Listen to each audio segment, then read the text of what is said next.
Thanks, Sally.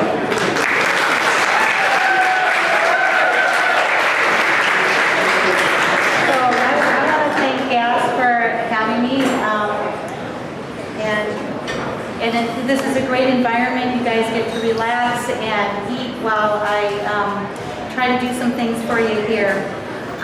Just to tell you a little bit about my background, I started doing glass in 1970, and I apprenticed with Lloyd Moore in the Midwest. And I think a lot of the stuff that was happening in the Midwest at that time, nobody knew what was happening flame working wise. So you don't hear about many of the artists in the Midwest. But Lloyd, he taught thousands of people, and he was a very good instructor. One thing that he taught me is he really liked to have movable parts. He was also an African-American man, and he was dealing with the black-white issue. And at that time in the 70s, there weren't many women. I love looking out and seeing all the women here. Now that's really great. Woo! In the 70s, this room would be all men and me, and that was very uncomfortable. But I didn't really realize how bad it was because we were always dealing with the black-white issue.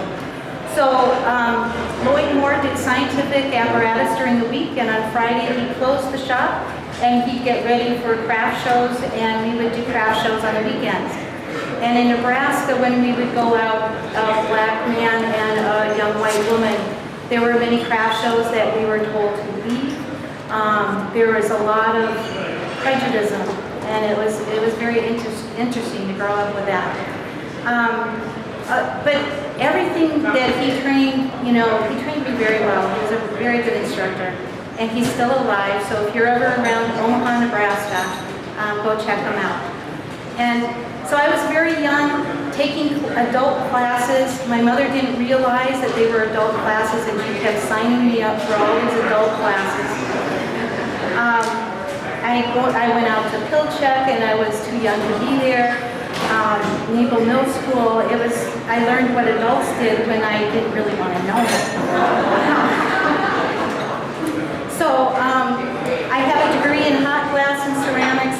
I also have a degree from Salem Community College, a certificate in scientific glass technology. But when I really learned is when I apprenticed with Lloyd doing scientific apparatus with him. He liked things that sound, he liked the sound of glass. He also liked things movable, so later I'm going to demo a little bell with a movable part. But I just want to talk about different types of glass and just the sound and the residency of glass, because I think it's beautiful. What I have set up here, there's thousands of types of glass. The Corny Glass Works, all they're doing is making different glasses all the time, and you can't even keep up with them. But I have 3 different types of glass here, and these 3 tubes are the same length, and they're the same diameter, they're 28 millimeter. I can't remember what we put where.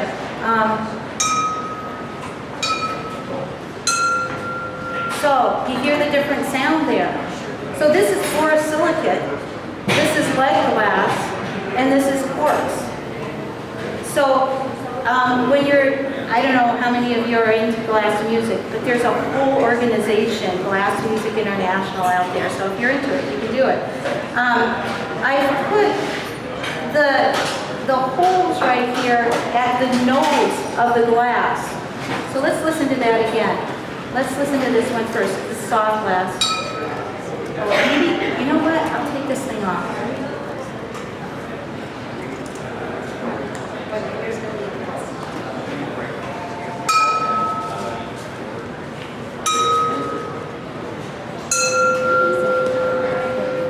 Do you hear how long that rings for?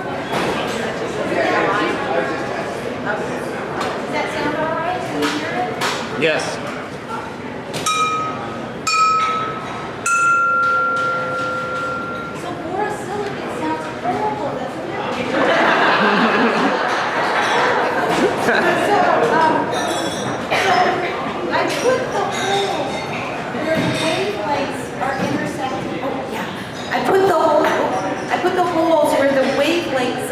intersecting at the nodes. And I'm just gonna come over here real quick. Oh, Donnie. Get the whole of that. Okay, so I'm calculating that the nodes are about right here. And I did that because it's in sixths. So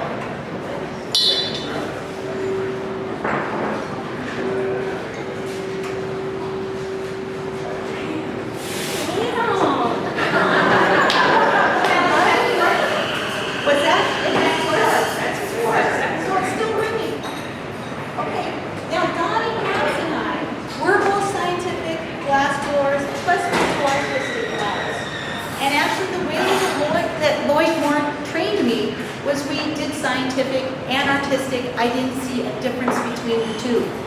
All right? So that's just the way I am. But when I come to the art glass conference, people say, oh, there's that scientifically. And when I go to the scientific conferences, they go, there's that artistically. So I never fit into both. But I think this is a beautiful tube. And I'm going to have you hold this together. And we're going to listen to different wavelengths now. When I press down on this, I'm going to get the first sound is going to be the sound of the air. The second sound is going to be the ringing of the tube, and I think that's so awesome.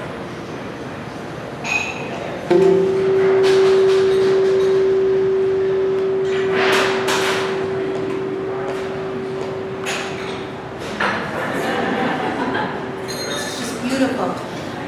So as a scientific glassblower, sometimes we get very weird people, well, not weird people, scientists coming in and saying, hey, I want to do this.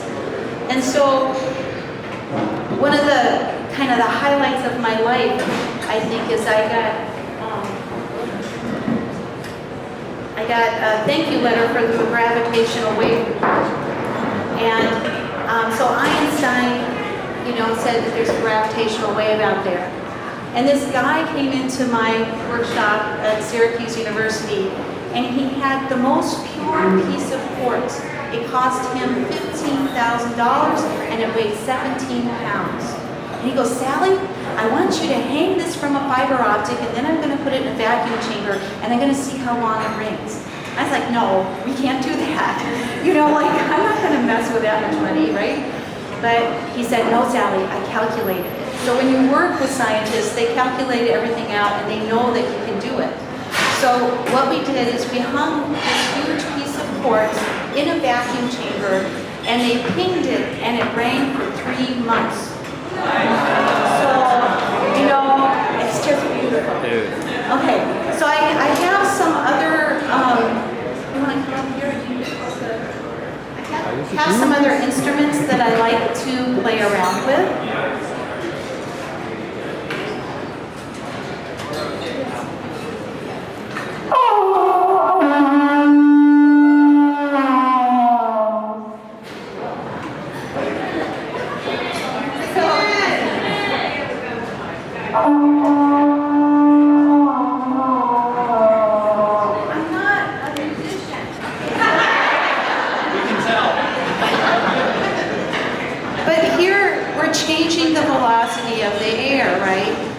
Bringing it down, we call this a constriction in scientific world. I know that you guys in piping would call that it's okay. I think condensing, but in science we call that a constriction. And so we're building up air right there. It's going through very fast, and then I just tapered this out. And for the Penn School of Crafts, I did 50 of these at Louise Erskine's studio. And 50 rain sticks, I'll show you that pretty soon. And they sold them and made money. So this is a rain stick. It's basically a condenser that has little marbles in it.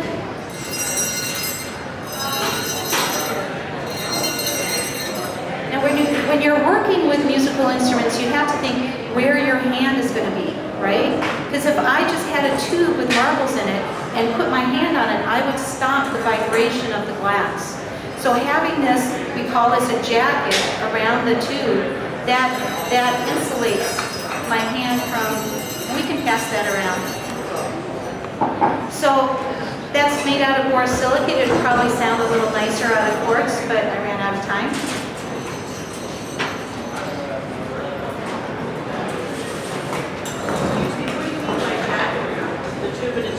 Yeah, it's a tube in a tube. And so every scientific glass blower has made lots of condensers, and that's basically what it is. And then I bent it just to, why not, right? Sometimes we have to make condensers that bend around areas, so you have to be able to bend a tube within a tube to fit certain areas. So this is a panpipe.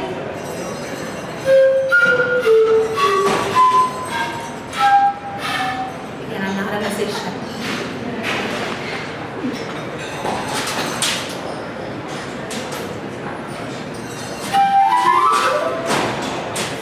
You're welcome to come up and play these later, but you might want to, clean it off a little bit.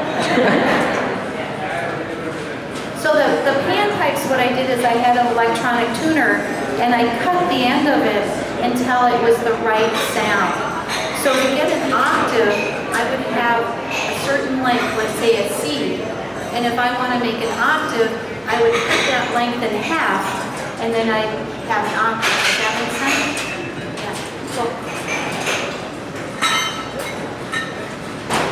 A lot of times when I'm in the scientific shop, I just play the glass. Before I start the piece, I hit the end of it or tap it just to see what it sounds like.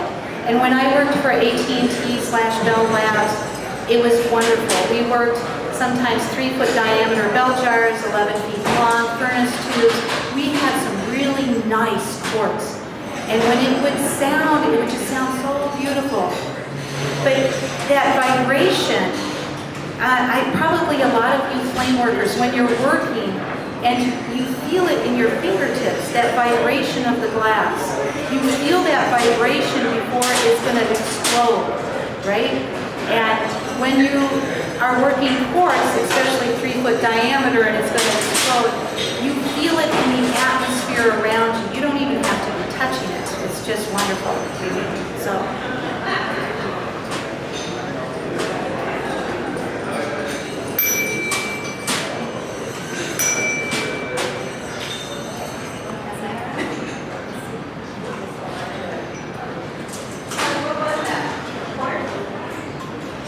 That was a quartz, and we call it a cap.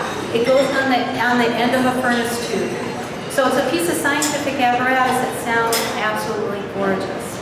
So these pieces that we were making, these huge pieces, this one piece I made was a skirt. They called it a skirt. And it was like 2-millimeter plate, 3-foot diameter, with a rim around the bottom, and they would break them, and they'd bring them in, and I'd fix them. And the way I'd fix them is I would work, and I'd have 2 torches on either side until I felt that vibration, and then I'd throw it in a hot kiln.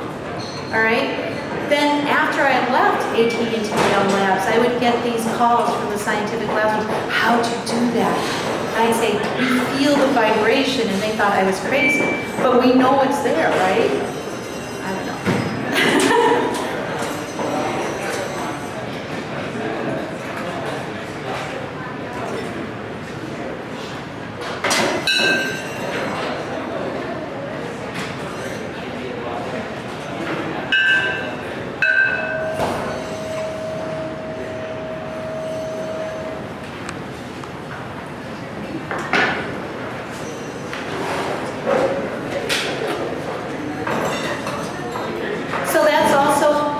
Semiconductor industry to plug up the end of a furnace tube, and so it's quartz and it sounds beautiful. Yeah. So a lot of the scientific apparatus you can take and modify and make musical instruments out of. I was very fortunate to hang out with Gerhard Finkenbeiner, and the Finkenbeiner group is still going. Gerhard made glass harmonicas out of quartz, and they're absolutely wonderful. So if you want to look that up, you can look that up. All right. I have one more piece I want to hit. It's good to hit glass before you start working, right? So, I using that little blotter. I'm sorry.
So you're asking where did we? Everything. How did you engineer it so there's the least amount of absorption? Right. Yeah. So the least amount of absorption. So we of course I'm working with physics people, right? They calculate everything. So they're taking the measurements of this thing and they're calculating exactly where I'm going to put the 3 millimeter, kind of even 2 millimeter little blob on the fused quartz, all fused quartz. Not only fused quartz, but it was synthesized fused quartz. Okay, so it wasn't the quartz that you dig up. It was manufactured by heating up quartz and letting it deposit on something cooler until you got a big chunk. Is that amazing? And so all of this is very pure. So I had a little node there, and I would heat it up with a torch, and then I'd go and pull. And then if it was the right diameter, it was good, but otherwise we'd have to do it again. Yes, that's what I didn't think it would, but yes it did. And so on the top of it, we chucked it up into a chuck up on the top of this vacuum chamber, brought this huge bell jar vacuum chamber down that was made out of stainless steel. It was on a table that did not vibrate. So it was in the sub-basement of the physics building on a really expensive table that didn't vibrate. And then they pinged it. Amazing. It was just amazing.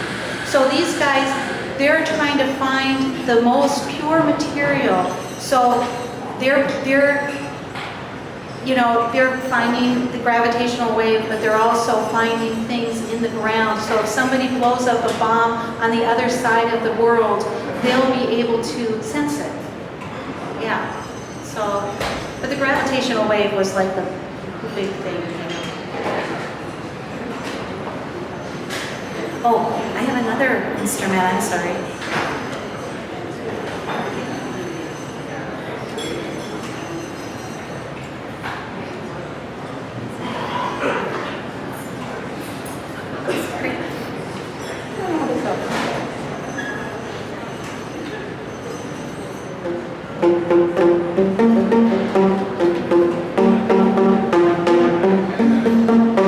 So this is a real good thing to have when you're a little frustrated, right? You can just hit the top of the tube and it will have different resonancy as it goes down the tube.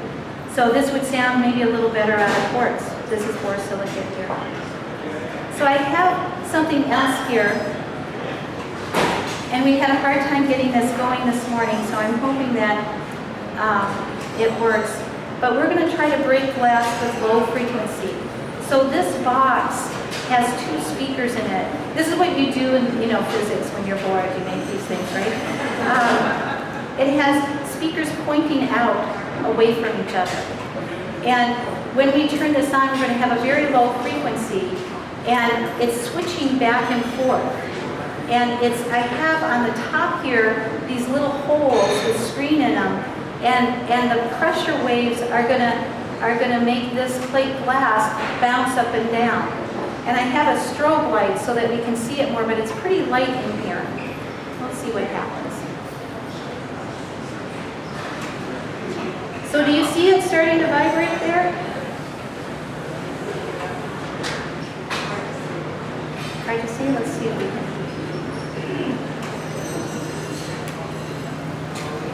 See that?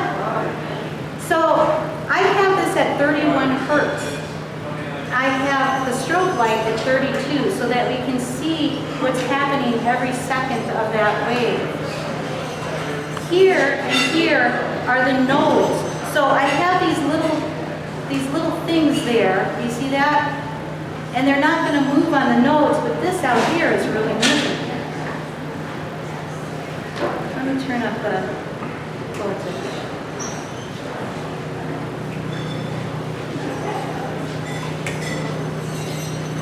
Is that awesome? It is.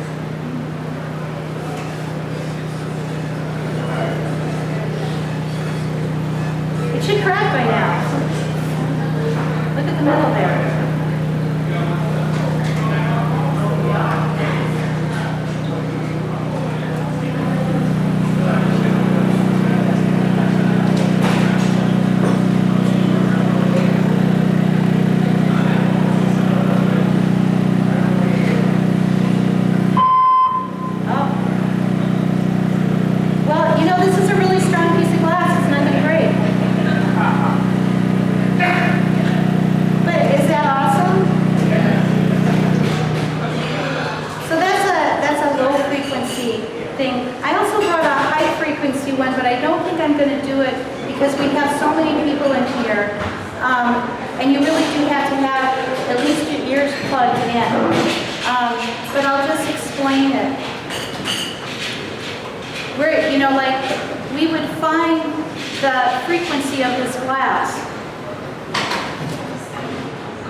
So that's about 500 hertz or so. A little more. Oh, sorry. So if you put this glass in here, and you take this speaker, and it's really loud, so that's why I'm not going to do it, and put it at around 500 hertz, will cause this glass to start to oscillate. It goes in and out like this, and if you get the perfect pitch, it's going to blow up. All right? So you can try this one at home. But it's a really nice thing. So let me turn everything on here.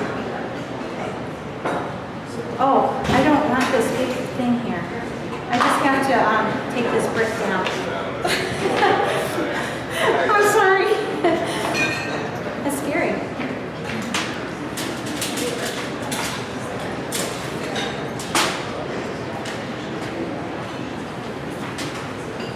So any other questions? Sally, sandblasting affects the tone or anything? And the sandblasting affects it just slightly.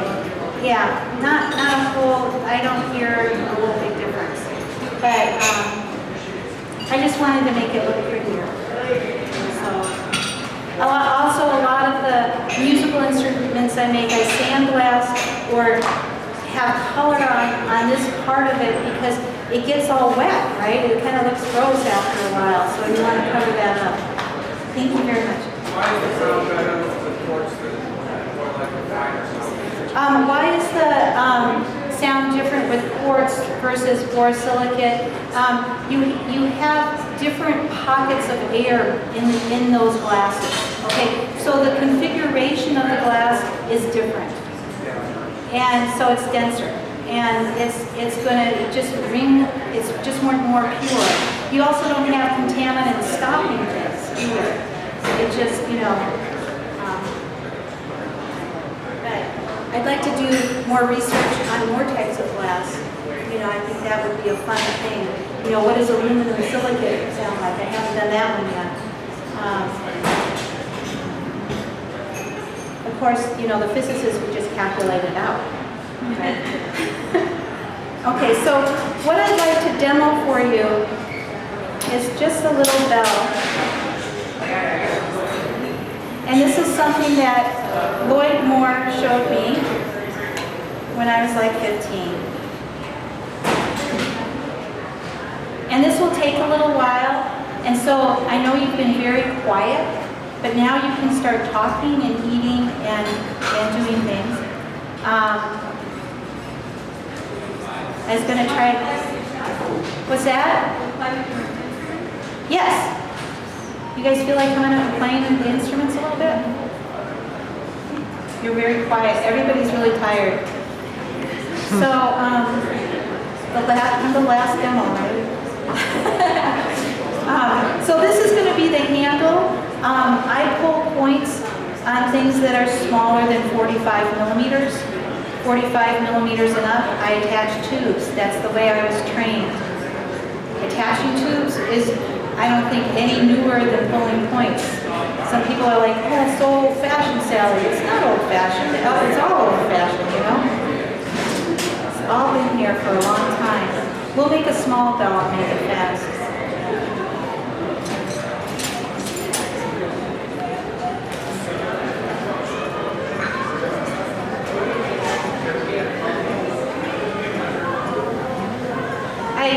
I remember when hot glass started becoming popular in America, and I always wondered why they called it hot glass, because I thought this fused quartz stuff was a lot hotter.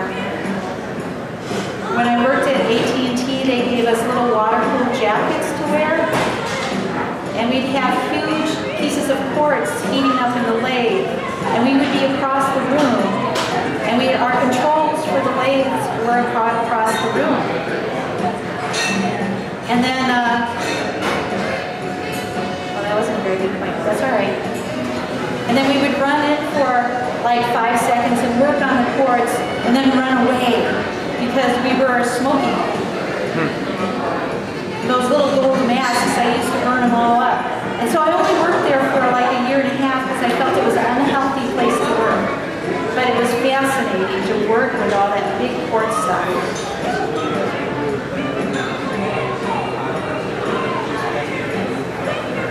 And you know, quartz is a lot more expensive. It's getting cheaper and cheaper, you know, as we go along, but it's pretty expensive.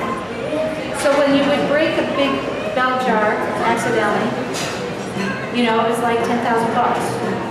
And your boss would say, oh, that's all right, just do another one. Like, what? It's a whole different environment industry.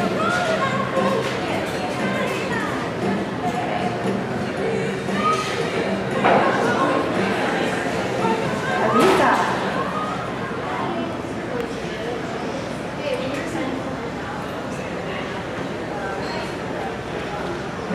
So Donnie Katz has also done a lot of scientific, and there's a lot of great pictures of her. She's kind of a short woman. Is that okay if I say that?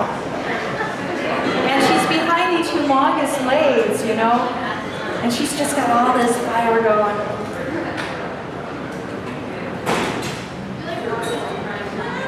When I worked at AT&T, we had 55 pounds pressure of hydrogen coming in on 1-inch lines.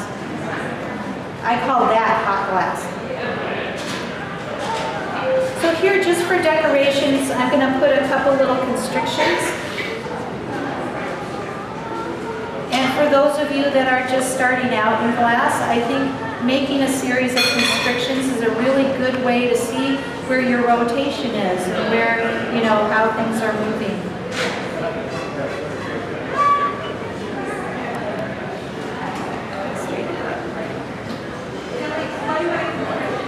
A constriction is, it's like an hourglass. I'm bringing the inside like an hourglass, but the outside is staying similar. And in science, we use constrictions a lot for ampules. People will want to seal their chemical off in an ampule, and you'll have a constricted area on the top where you'll make that seal. It makes the seal a little easier. When I work neon, I often do a little constriction where you're going to be tipping off the tube, and it makes it easier to tip off. I don't know if any of you have had any implosions or things blowing up. That would help relieve that. Sally, you can have 1-inch line for a hydrant, you said? I have 1-inch lines, 55 pounds pressure. What's the difference in a smaller? If I had a smaller, that's a good question. So if I had a smaller line coming in, I'd have less volume, right? Flow. If I had a small, like what, a 1/4-inch pipe coming in, I'd have to push the hydrogen through that. We didn't want to do that. We wanted to have as much volume as we could have. Yeah. Does that make sense?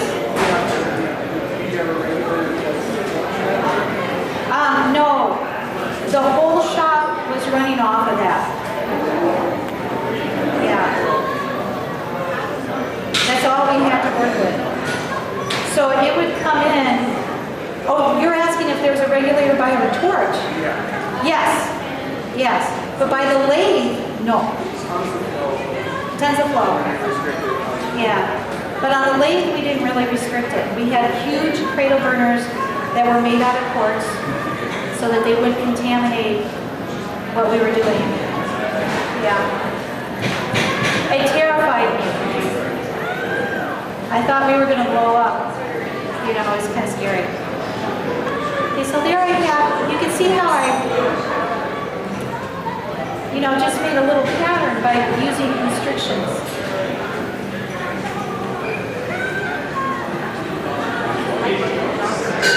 What's that? Oh yeah, hydrogen and oxygen.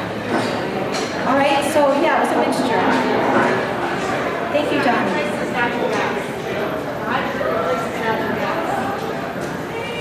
Yeah, so when you're working quartz, it's really hot, so you have to have a hotter gas than natural gas or propane. But you mix it with oxygen. But we mix it with oxygen at the torch. So I can run my Carlisle off of hydrogen and I have. They wouldn't suggest it, but we do it.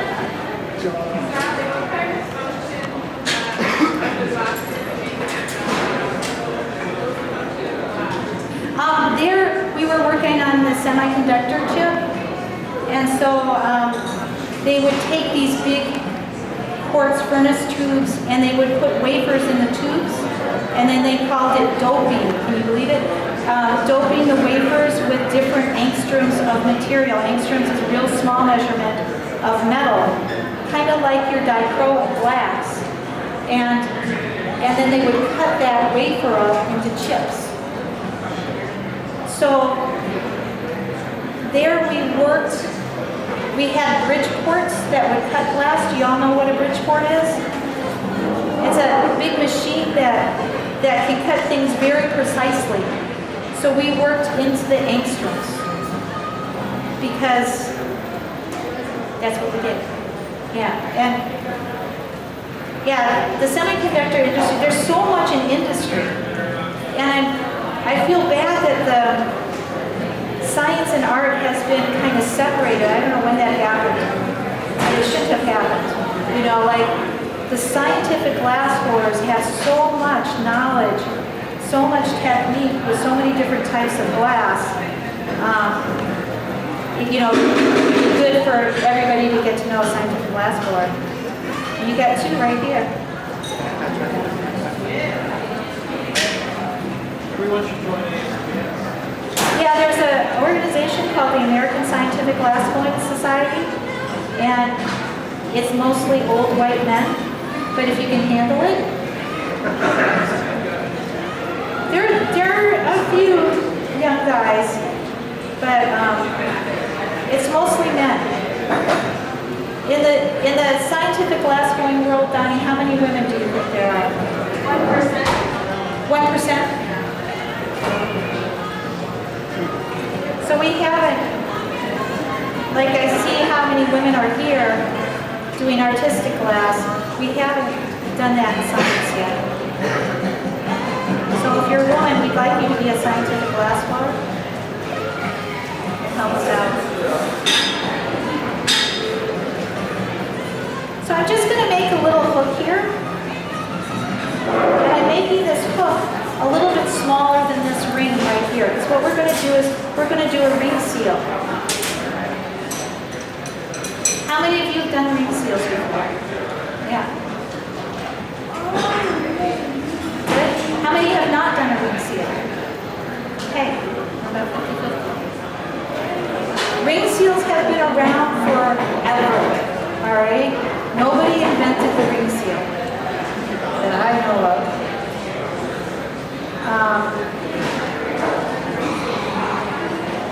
Sometimes we get a kick in the science world because people say, oh, I invented this seal, and we're like, well, don't you call that this seal? And we're like, oh. So this is the clapper.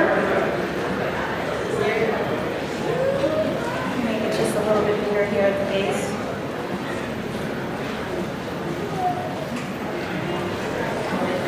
I'm going to make this kind of small. You can make it larger.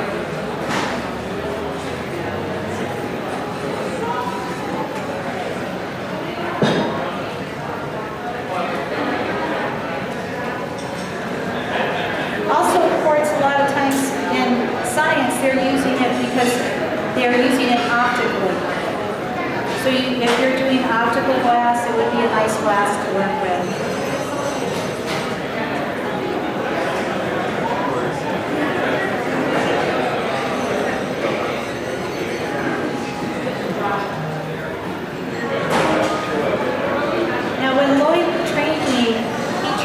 To rotate and work with glass in a single way. He was the only person I knew in glass. We didn't have what we have now. He taught classes at the Recreation Center and at the YMCA to thousands of people, but we didn't have this kind of thing. So when he told me this is the only way to do something, and you'll go far if you do it this way, I totally believed him. And then when I went out in the world, I saw all these people rotating the glass a different way, and I realized that however you rotate it, it's fine. I'm going to put just a little hole here, and I'm going to do that by just pulling that out and breaking it off with my tweezers.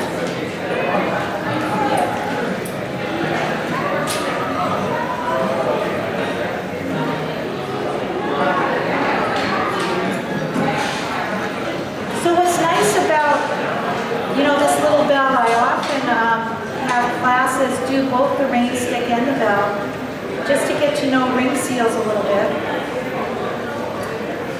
I just taught in Pittsburgh Glass Center, and we made a bell, and it had Trump's head on the bottom of it. I don't know if it helped. So I'm just connecting that. I got it stuck.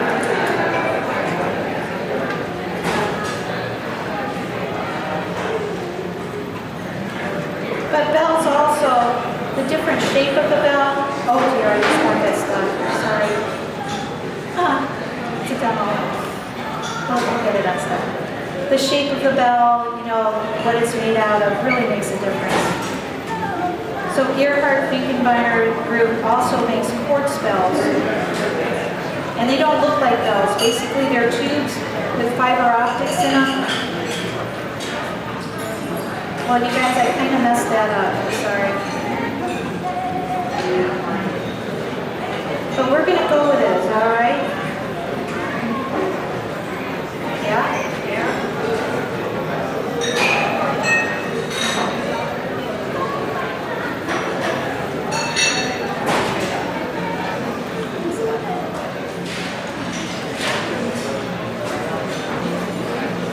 Also, if you notice, I don't have an oven going. I don't have anything warming up. Most of your scientific glass blowers, you just warm things in and warm things out, and it works.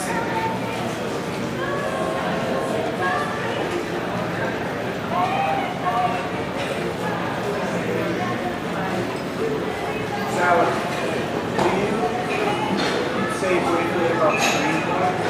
Say that again? Something brief about the strain. Strain point? Yes. Oh, that's a good question. So talk about strain point. So the strain point for borosilicate is about 500 C.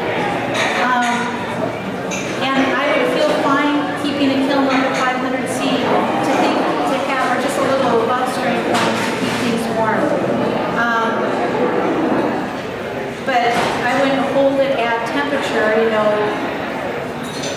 What is that? Yeah, I'm trying to think. 940 Fahrenheit? 950 Fahrenheit? I need a calculator. What is it? 1050. Sorry. That's annealing. Fahrenheit. Oh, that's annealing. What is strain? 500 C is 960. What's happening above and below strain? Okay, so the molecules, when you're working, the molecules are kind of, they're different where they're strained. So if you look under a polariscope, you'll see, yeah, that I think has a little broken piece, but you'll see the strain area, right? When you look under the polariscope, that's where the molecules want to pull apart. You know, they're angry, they're upset. They're like, you heated me up here and I'm cold here and this is the strain here. Do you refer to that as strain? Yeah. Yeah. How do you refer to it? Stress. Stress? Okay. Just a, yeah. Yeah. So, how do you refer to it? Strain or stress? Oh, okay. So if you add above 940, You start aligning the molecules, okay? And then when you take it up to annealing temperature, all the molecules are going to even out, okay? And they'll be happy, and you'll be happy, right? movement of the molecules starting at 940. Say that again? Movement of the molecules starting at 940. Yes, they'll start to move. I would take borosilicate up to more than 600 C because then they're really moving. Yeah, yeah. And I'm sorry I work in C. And I should have had my little, sorry. So, 932 Fahrenheit. Okay? I know the math, but I can't do it in my head because I'm so Jason Lee has this whole story about how 950 is what the demon, we call it. Jason Lee has this whole spiel about So I 950 anneal quartz. came for the strain temp. 950.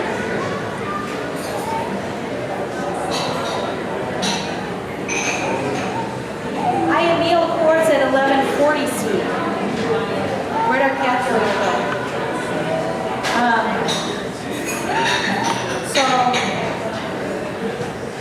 every glass has a different strain point. Every glass has a different annealing point. Oh, and it also depends on thickness. Yep. If I have a really thick piece, I might take it up a little bit more. Yeah.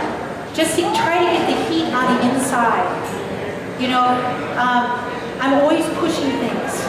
I'm really pushing things sometimes way too much. You know, so that makes me go faster. It doesn't need a higher temperature. It doesn't need a time. You can hold it at a lower temperature for a longer time. But a lot of times I'll work and work and work, fill up the oven, take it up to annealing temperature. Yeah, I mean, I pack the oven, you know, because I don't keep it going all the time, right? I just pack it high. I bring it up to annealing temperature. As soon as it's under 500 C, I open the door. You know, because I'm working standard wall, right? What did you say you anneal quartz at? 1140 C. And once you go above 1140, things are moving, right?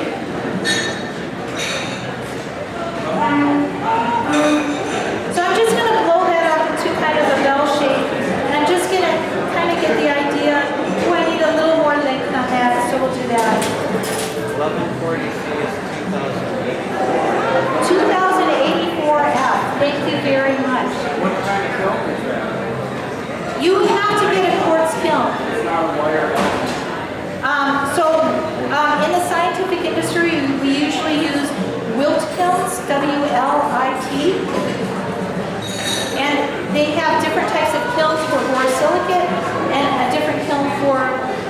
quartz.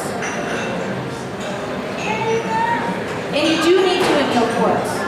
A lot of people say, oh, it's quartz, you don't need to anneal it. But yeah, you do.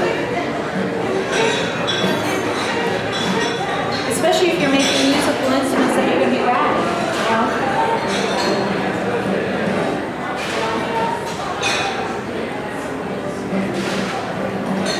Donnie, are you working with quartz now?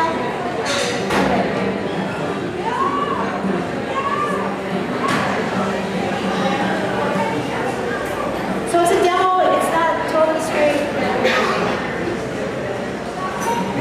So the lower the clapper is on the bell, the deeper the sound. So you can change this shape and it will sound different.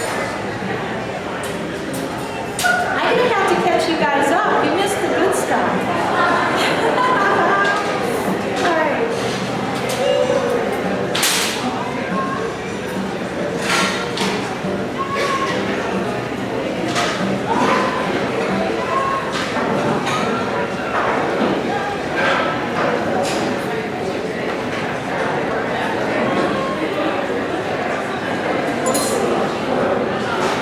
You know, one thing I forgot was our well, it's not bad.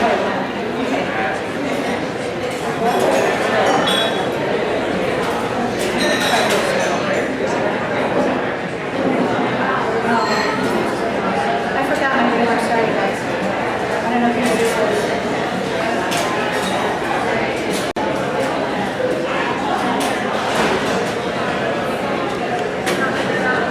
It's all right.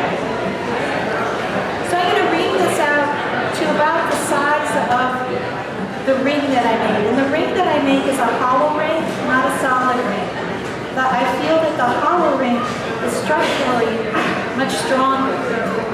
So when you have a solid ring, what happens on the inside is that it comes together and there's a cold seal and you're more likely to break it. When you have a hollow ring, you have less glass to work out and it's faster and it's just a better, I think it's a better seal. Both of them are okay, so I need to shrink that down just a little bit more.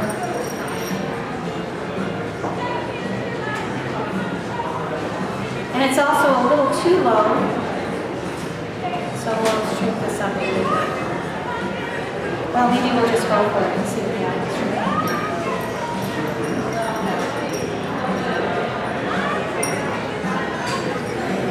Okay. Small flame. I close off this end, because remember that little hole that I put in there? That's what I'm going to use to blow into that sphere.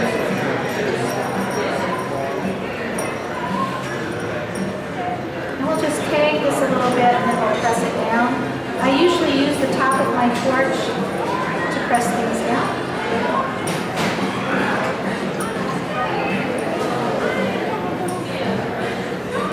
And now we'll just work out this seal.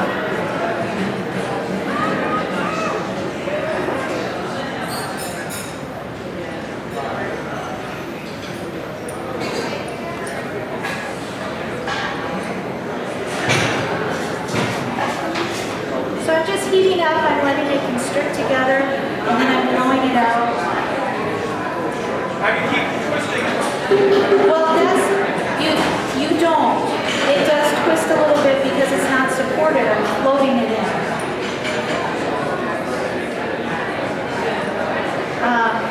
So yeah, there's probably a little twist there.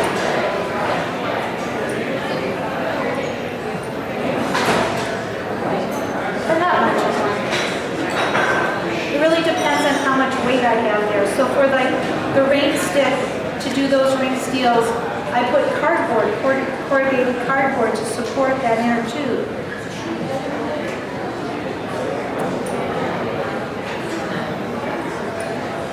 Okay, so I just want to blow this out a little bit on this side.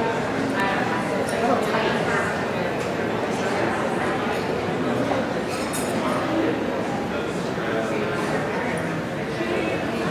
Shrink this down again. One more time. And if you listen to it right now, it doesn't sound really good, does it? It's because it's hot. molecules aren't vibrating.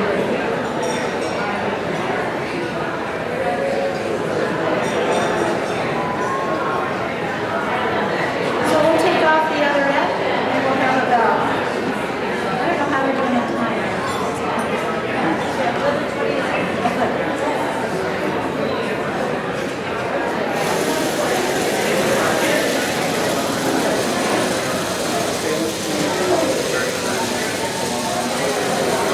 So I usually open this up with a graphite rod after I open it, but I forgot the graphite rod, so we'll see what we'll do.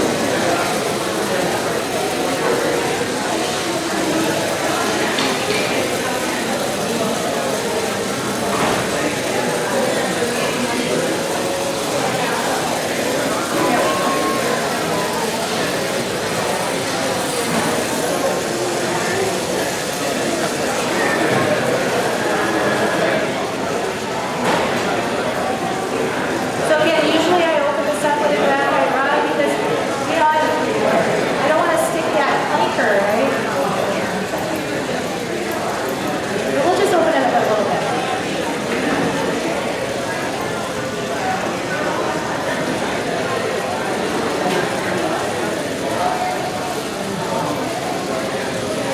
We'll just open it. Now, right now,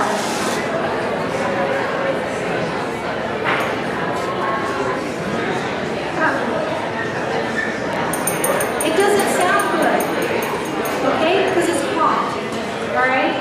We're going to let that cool down a little bit, and then we'll ring that again, and it's going to sound much different.